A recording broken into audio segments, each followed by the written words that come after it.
एक बच्चा जो स्कूल में पढ़ता था उसको कैंपस में हार्ट अटैक आ गया। अगर किसी फैमिली में माँ बाप दोनों को हार्ट अटैक हुआ है या हार्ट की बीमारी है तो बच्चे को होने की ज़्यादा संभावना रहती है। और सर क्या चीज़ें दिल की बीमारियों को बुलावा देती है? अर्ली एज में जब फेमाइन था इंडिया में या इंडियन सब कॉन्टिनेंट में तो लोग जो पेट का जो फैट था उसी से अकाल के समय काम चलाते थे। सर लेकिन बहुत सारे लोग ऐसे हैं जो बहुत हेल्दी डाइट अपनाते हैं, बहुत कुछ करते हैं अपने आप को फिट रखने के लिए, तो उनको भी हार्ट अटैक आ जा रहा हर जिम जो बॉडी को बेहतर करता है, शेप को बेहतर करता है, कोई जरूरी नहीं हार्ट के लिए भी बेहतर हो। हाई ब्लड प्रेशर की वजह से नस के हार्ट के नस में भी डैमेज होते रहता है और उसमें ब्लॉकेज होने की संभावना बढ़ जाती है। है। सर कोलेस्ट्रॉल का लेवल कितना होना चाहिए? इसका उलट है, अगर ब्लड प्रेशर है तो किडनी डिजीज होने की संभावना रहती है। अगर हार्ट रेट एकाएक बढ़ जाए और एकाएक ठीक हो जाए तब ये डेंजरस है। लेडीज में जेंट्स के कंपैरिजन में हाफ से भी कम चांसेज है, बल्कि बहुत रेयर है कि यंग लेडीज को हार्ट अटैक हो। सर सोते समय भी हार्ट अटैक आता है? हार्ट का वेरिएशन नहीं होता तो ये खतरनाक है। सर अगर मान लीजिए हार्ट अटैक आ गया तो उस इमरजेंसी सिचुएशन में फर्स्ट स्टेप क्या होना चाहिए? पनोरमा ग्रुप, जो सोचता है वो करता है। नमस्कार, आप देख रहे हैं न्यूज़ हार्ट। मैं हूं आपके साथ अस्मी सराफ और हेल्थ मंत्रा शो में आप सबका एक बार फिर से बहुत बहुत स्वागत है। इस वक्त हम डॉक्टर नीरव जी के साथ मौजूद हैं और ये एक कार्डियोलॉजिस्ट है, यानी कि हार्ट के डॉक्टर हैं ये। तो हृदय से संबंधित सारे रोगों के बारे में आज चर्चा होंगी। आप हमारे साथ इस वीडियो में बने रहिए। बहुत बहुत स्वागत है सर आपका। नमस्ते। नमस्ते, आपसे दर्शकों को भी नमस्ते। सर मेरा सबसे पहले सवाल आपसे यही होगा कि हार्ट अटैक के केसेस क्यों बढ़ रहे हैं, क्योंकि कम उम्र में ही लोगों को मतलब बच्चों को हार्ट अटैक आ जा रहा है। एक अभी कुछ दिन पहले ही खबर आई थी कि एक बच्चा जो स्कूल में पढ़ता था उसको कैंपस में हार्ट अटैक आ गया। तो ये केसेस क्यों बढ़ रहे हैं, कैसे हम इससे सुरक्षित रह सकें, हम हमारे दर्शकों को बताइए। दरअसल हार्ट अटैक इंडियंस में ज़्यादा कॉमन है। हम लोग को यूरोपियन कंट्री के कंपैरिजन में लगभग एक दशक पहले, 10 साल पहले हार्ट अटैक होता है। हम लोग का बहुत कुछ इसमें योगदान है कि मोटापा, हमारा खान पान, हमारा day to day stress, cholesterol level और जो आदतें हैं जैसे कि स्मोकिंग, तंबाकू, ये सब, डायबिटीज़, ये सब बहुत इंपॉर्टेंट फैक्टर है जिसकी वजह से इंडियंस में ज़्यादा अर्ली हार्ट अटैक होते हैं। हम लोग सिम्टम को इग्नोर करते हैं, ये भी खतरनाक है। प्लस अगर किसी फैमिली में माँ बाप दोनों को हार्ट अटैक हुआ है या हार्ट की बीमारी है तो बच्चे को होने की ज़्यादा संभावना रहती है। मतलब ये जेनेटिक भी हो सकता है? हाँ, जेनेटिक होता है, ये बहुत स्ट्रांगली जेनेटिक होता है। अगर दोनों पेरेंट्स को है तो बच्चे को होने की संभावना बहुत ज़्यादा है। अगर सिंगल पेरेंट्स में है तो बच्चे को होने की संभावना कम है। तो डेफिनेटली ये जेनेटिक है, हमें सावधानी रखनी चाहिए, पर्टिकुलरली अगर फैमिली हिस्ट्री है हार्ट डिजीज की तो। और सर क्या चीज़ें दिल की बीमारियों को बुलावा देती है?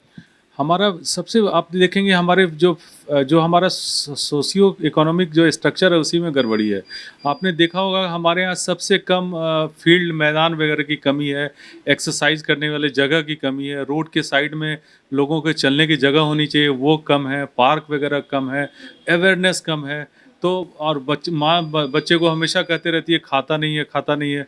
बच्चा वीडियो गेम खेलता है लेकिन गेम नहीं खेलता। ये बहुत इंपॉर्टेंट है जिसके वजह से हम लोग ज़्यादा सफ़र करते हैं। हमारा जो अवेयरनेस है रिगार्डिंग हेल्थ फिटनेस वो बहुत कम है। हर एज में आपने देखा होगा कि बिल्कुल जब बहुत ज़्यादा कंपलसरी हो जाए, डॉक्टर एडवाइस कर रहे हैं तब वॉक शुरू करते हैं लोग, जबकि ये अर्ली एज से होना चाहिए। और बच्चों को अवेयरनेस होना चाहिए कि ज़्यादा खाना और कम एक्सरसाइज मोटापे को इन्वाइट करता है और हार्ट डिजीज़ को भी इन्वाइट करता है। प्लस अनसन खाना, आपने देखा होगा जंक फूड खाने का प्रचलन है और फास्ट फूड खाने का प्रचलन है। ज़्यादा फैटी डाइट लोग ले रहे हैं, जो अभी पिज्ज़ा बर्गर चल रहा है। हाँ, पिज़्ज़ा बर्गर चल रहा है, ये तो बहुत ही खतरनाक है।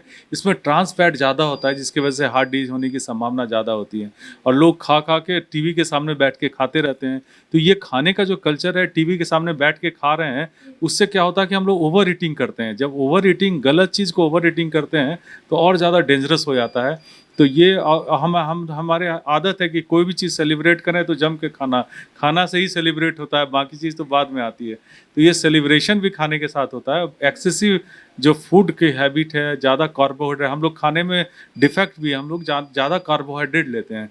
हमारा 65 से 70% एनर्जी कार्बोहाइड्रेट से आता है, जबकि ये 30% से ही कार्बोहाइड्रेट से आना चाहिए। तो इंडियन डाइट्स में फॉल्ट है, जो हम लोग चावल और रोटी को प्रमुखता से खाते हैं इसकी वजह से बहुत ज़्यादा एनर्जी इस कार्बोहाइड्रेट से आता है, और कार्बोहाइड्रेट से आने वाले एनर्जी की वजह से हम लोग मोटापा के लिए प्रोन हो जाते हैं, हार्ट डिजीज के लिए प्रोन हो जाते हैं। ये बहुत इंपॉर्टेंट कारण है। मतलब ये एक मुख्य कारण हो सकता है कि क्यों लोग इतना ज़्यादा मोटे होते हैं इंडियंस। हाँ, इंडियंस में ज़्यादा मोटा नहीं भी हो तो तोंद अर्ली अर्ली निकलता है।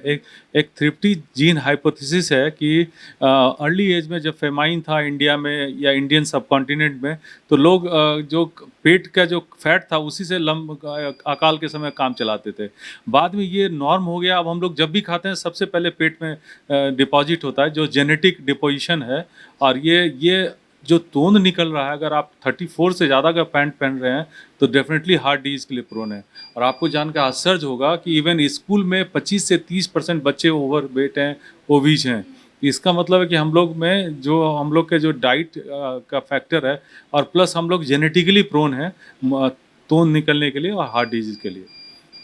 सर लेकिन बहुत सारे लोग ऐसे हैं जो बहुत हेल्दी डाइट अपनाते हैं, बहुत कुछ करते हैं अपने आप को फिट रखने के लिए, तो उनको भी हार्ट अटैक आ जा रहा है। जैसे बड़े बड़े सेलिब्रिटीज़, वो लोग इतना कुछ करते हैं, तो मतलब ऐसे कैसे मतलब फिर हार्ट अटैक आ जा रहा है? ये इम्पॉर्टेंट है कि आपने सुना होगा ढेर सारे सेलिब्रिटी एक्सरसाइज करते समय एकाएक सडनली उनका हार्ट अटैक हो गया।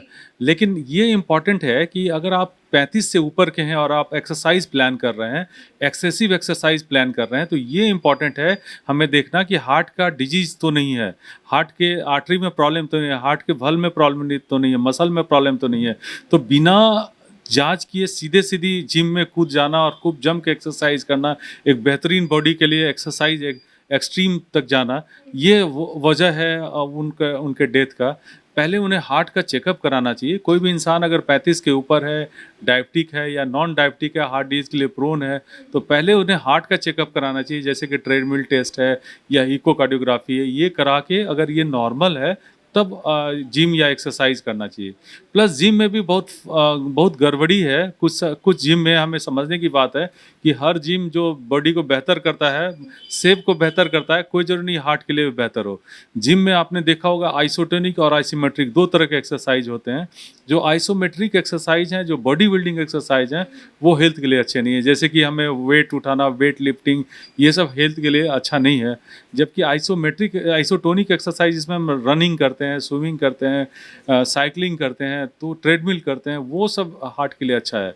तो ये क्या एक्सरसाइज है वो भी इम्पॉर्टेंट है। प्लस जिम में जो एक्स्ट्रा डाइट लेते हैं, बहुत ज़्यादा प्रोटीन डाइट ले रहे हैं या स्टेरॉइड का डाइट ले रहे हैं या बॉडी बनाने के लिए और उसका मिक्सर ले रहे हैं, ये सब हेल्थ के लिए अच्छा नहीं, ये नहीं करना चाहिए, गलत है।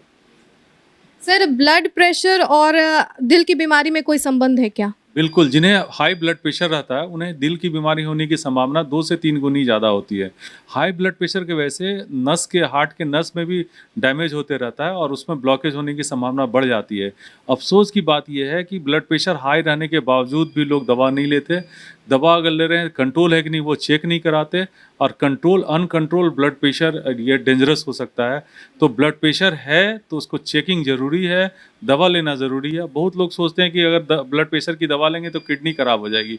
इसका उलट है, अगर ब्लड प्रेशर है तो किडनी डिजीज होने की संभावना रहती है, और अगर हम लोग रेगुलर दवा लें तो किडनी डिजीज होने की संभावना काफ़ी कम हो जाती है। यानी कि ये रीनो प्रोटेक्टिव, किडनी के लिए प्रोटेक्टिव है, लेकिन लोग उल्टा करते हैं, दवा नहीं लेते, ये रेगुलर लेते हैं, लेने के बाद कंट्रोल है कि नहीं ये चेक नहीं कराते, ये गलत है। तो मतलब ये लोगों के बीच ऐसा फैला हुआ है बात कि किडनी खराब हो जाता है, इसलिए तो लोग नहीं ले पाते। बिल्कुल, लोग के बीच में ये भी फैला हुआ है, मुझे गुस्सा नहीं आता तो मैं क्यों ब्लड प्रेशर की दवा लूँ। लोग को ये भी लगता है कि ब्लड प्रेशर की दवा से किडनी खराब हो जाएगी, ये भी बैक ऑफ द माइंड में चल रहा है कि पैसे की बर्बादी हो रही है। लेकिन समझने की बात है कि कुछ रुपयों की दवाई से लॉन्ग टर्म प्रोटेक्शन है, पैरालिसिस होने का खतरा काफ़ी कम हो जाता है, हार्ट अटैक का खतरा कम हो जाता है, आंख में अंधापन का खतरा कम हो जाता है, पेरिफेरल आर्टरियल डिजीज का खतरा कम हो जाता है। बिल्कुल दवा लेनी चाहिए, रेगुलर दवा लेनी चाहिए, और ब्लड प्रेशर भी रेगुलर चेक कराना चाहिए, ये कंट्रोल में है कि नहीं, ये बहुत ज़रूरी है। सर कोलेस्ट्रॉल का लेवल कितना होना चाहिए? कोलेस्ट्रॉल में दरअसल अलग अलग कंपोनेंट हैं, एलडीएल है, एसडीएल है, वीएलडीएल है, ट्राइग्लिसराइड है। तो इसमें सबसे प्रमुख कंपोनेंट एलडीएल है। एलडीएल आइडियली 100 से नीचे होना चाहिए, लेकिन अगर किसी को हार्ट अटैक हो जाता है या हार्ट के लिए प्रोन है या कोई डायबिटिक है, तो कोई भी एलडीएल का लेवल हो उसको ट्रीट करना है, क्योंकि ट्रीट करने से इवन नॉर्मल एलडीएल लेवल पर को भी ट्रीट करना है। अगर कोई डायबिटिक है, 40 के ऊपर है, या कोई हार्ट डिजीज के लिए प्रोन है या किसी को हार्ट अटैक है, तो कोई भी लेवल वो कट ऑफ नहीं है। उस कंडीशन में कोलेस्ट्रॉल के लेवल को ट्रीट करना है, कोलेस्ट्रॉल को एनी लेवल को ट्रीट करना है, उसके लेवल से 50% उसको कम करना है। ये कोलेस्ट्रॉल बहुत डेंजरस है, इसे ट्रीट करने की ज़रूरत है। लेकिन अगर किसी को भी हार्ट डिजीज नहीं है, अगर सब कुछ ठीक है, तब भी अगर एलडीएल कोलेस्ट्रॉल 160 से ज़्यादा है तो उसे भी ट्रीट करने की ज़रूरत है। तो कहने का मतलब ये हुआ कि या तो आइसोलेटेड कोलेस्ट्रॉल बढ़ा हुआ है तो उसको ट्रीट करना है, अगर अटैक के लिए प्रोन है तब भी ट्रीट करना है। सर बहुत सारे लोग ऐसे हैं जो बोलते हैं कि उनके हार्ट के नलियों में ब्लॉकेज है, तो इसका क्या मतलब हुआ और कैसे लोग मतलब इससे सुरक्षित रह सकते हैं? हार्ट के नली में ब्लॉकेज है मतलब उसमें धीरे धीरे फैट डिपॉजिट हो रहा है, फाइब्रस टिश्यू डिपॉजिट हो रहा है, कैल्शियम डिपॉजिट हो रहा है और उसको नैरो कर रहा है। तो ये नैरो अगर 70% से ज़्यादा हो जाता है तो चलने में हार्ट डिजीज होने की संभावना बढ़ जाती है। लेकिन अगर नैरोनेस 90-95% से ज़्यादा हो जाता है तो हार्ट अटैक की संभावना होती है। अगर ये 100% हो जाए तो हार्ट अटैक हो जाता है। तो ये नैरोनेस बहुत इंपॉर्टेंट है और इसका असेसमेंट भी ज़रूरी है और बहुत सारे इनडायरेक्ट टेस्ट, डायरेक्ट टेस्ट से हमें पता चल जाता है कि हार्ट में ब्लॉकेज है या नहीं। सर दिल में छेद होना का क्या मतलब छोटे छोटे बच्चे रहते हैं उसमें पता चलता है कि अरे बच्चे के दिल में छेद है, तो मतलब ये क्यों है? दिल में छेद जब बच्चे जो औरत के पेट में बच्चा रहता है, जब प्रेगनेंसी रहती है, उस वक्त अगर खाने की दवा में गड़बड़ी की जाए, उस वक्त अगर रेडिएशन हो या ऐसी दवाई जो टेरोटोजेनिक हो या परिस्थिति की वजह से टेरोटोजेनिक हो, तो ऐसी परिस्थिति में हार्ट में छेद होने की संभावना रहती है।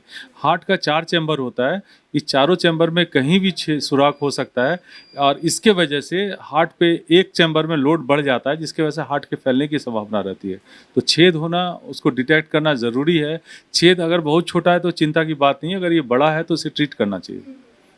सर ऐसा होता है कभी-कभी कि अचानक से धड़कन बढ़ जाता है या धीमा पड़ जाता है, अचानक से हार्ट बीट तेज हो जाता है, तो ये मतलब रह रहा है कि अचानक से क्यों ऐसा होता है?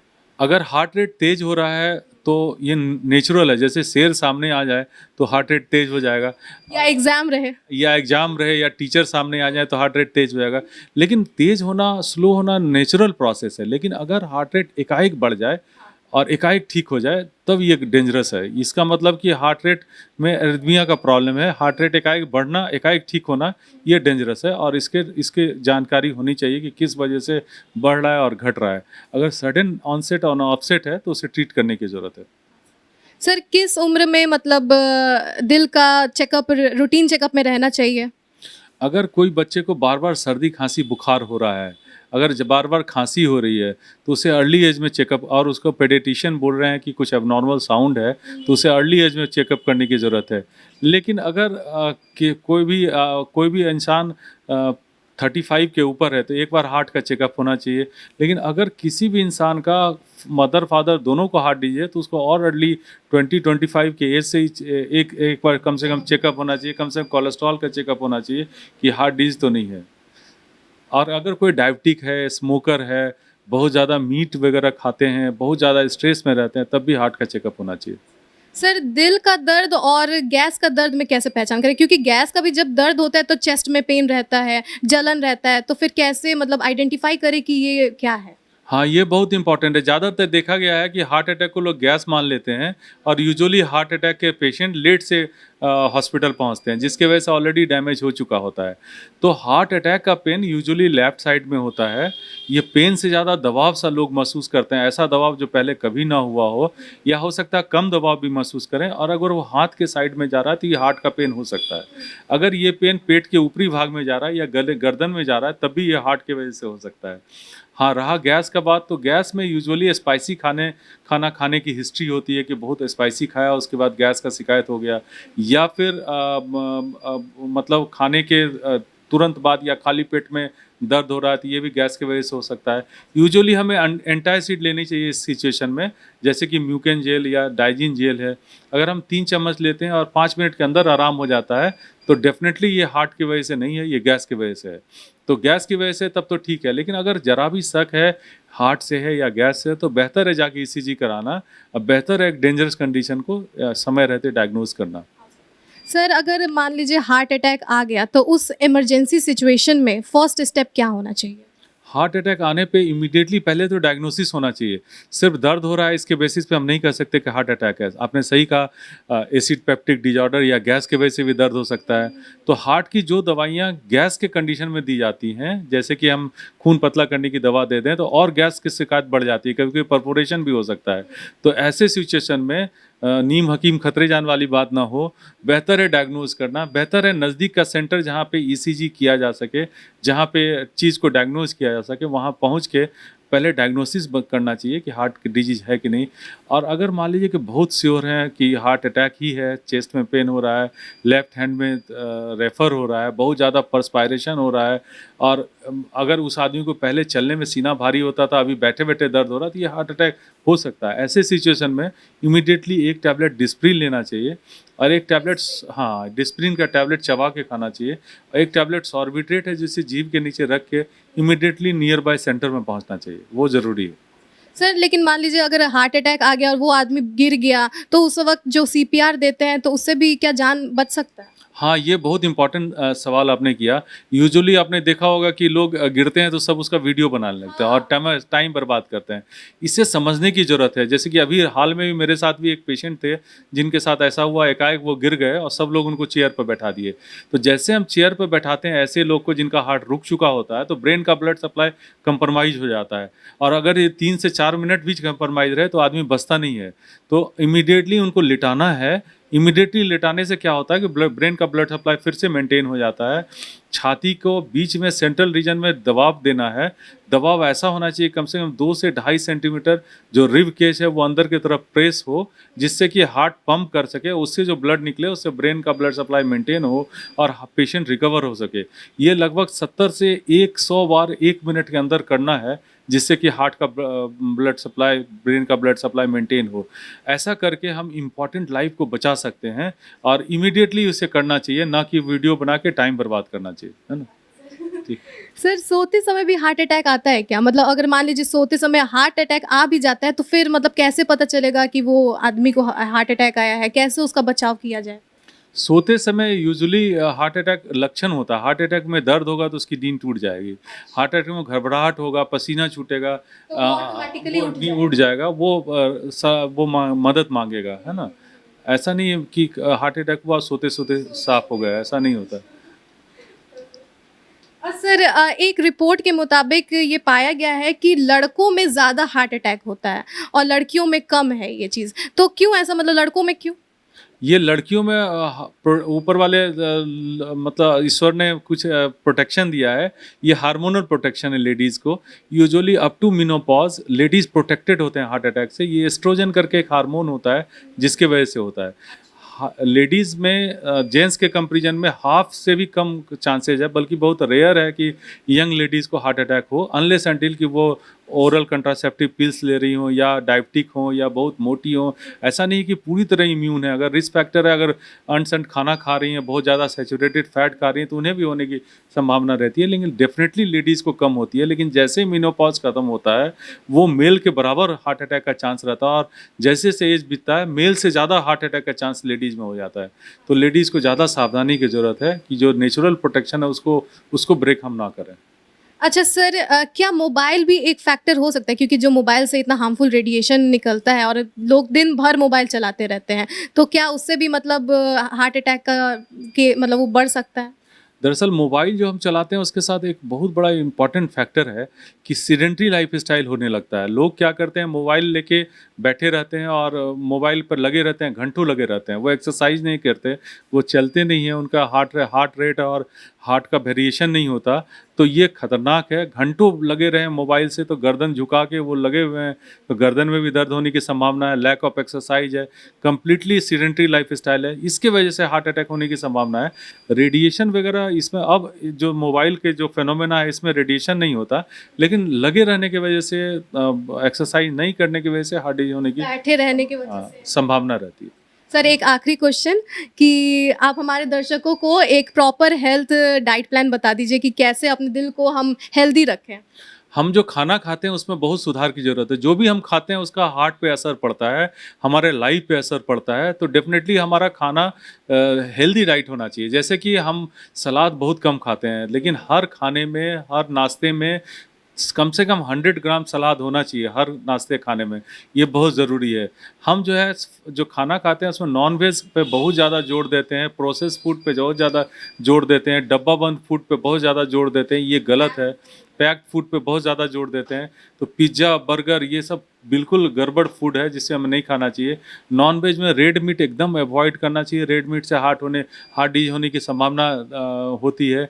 और ये इम्पॉर्टेंट है कि हम लोग सलाद के अलावा साग बहुत कम खाते हैं, कम से कम 100-150 ग्राम साग हफ्ते में 2 या 3 बार होना चाहिए। साग बहुत हेल्थ के लिए बहुत हेल्पफुल है।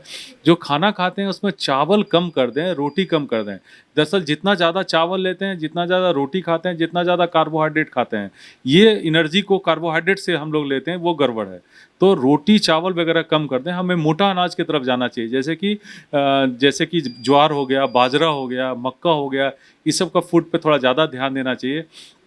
खाने में जो नॉनवेज हम लोग खाते हैं, तो नॉनवेज में ये ध्यान देना होगा कि चिकन, फिश ये सब ज़्यादा हेल्दी है, ये हम लोग ले सकते हैं। फिश में जो सी फिश है वो और ज़्यादा हेल्दी है हार्ट के लिए, वो ले सकते हैं।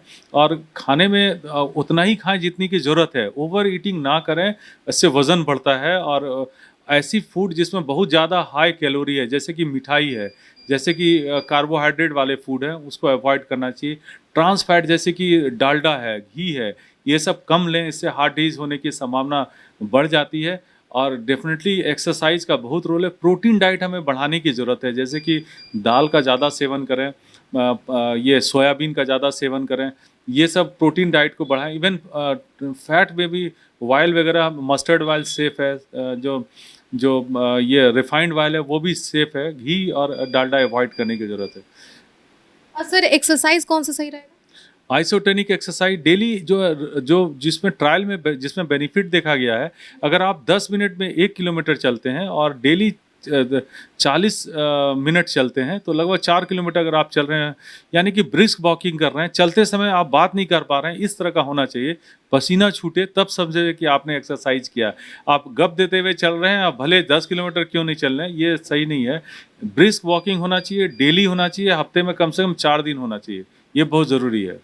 और सर जो बैठे बैठे एक्सरसाइज होता है उसमें कौन सा, मतलब कपालभाति हो गया या जो हम योगा करते हैं वो डेफिनेटली हेल्थ के लिए बहुत बेनिफिशियल है। योगा से हमारी बॉडी में सिंपैथेटिक और पैरासिम्पैथेटिक 2 सिस्टम है। हमें सिंपैथेटिक को कम करना है, यानी कि घबराहट वाले सिस्टम को कम करना है, और रिलैक्सेशन वाला सिस्टम को बेहतर करना है, जैसे पैरासिम्पैथेटिक को बेहतर करना है। जितना योगा या उससे रिलेटेड पद्धति हमारे जो पूर्वज बता के गए हैं बिल्कुल सही है।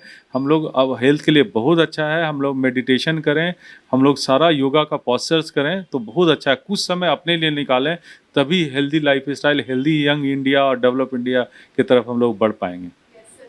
बहुत बहुत धन्यवाद सर, बहुत अच्छा लगा आज आपसे बात करके, बहुत कुछ हम लोग को जानने को मिला। फिलहाल के लिए बस इतना ही। आप देखते रहिए न्यूज़ हाट। धन्यवाद।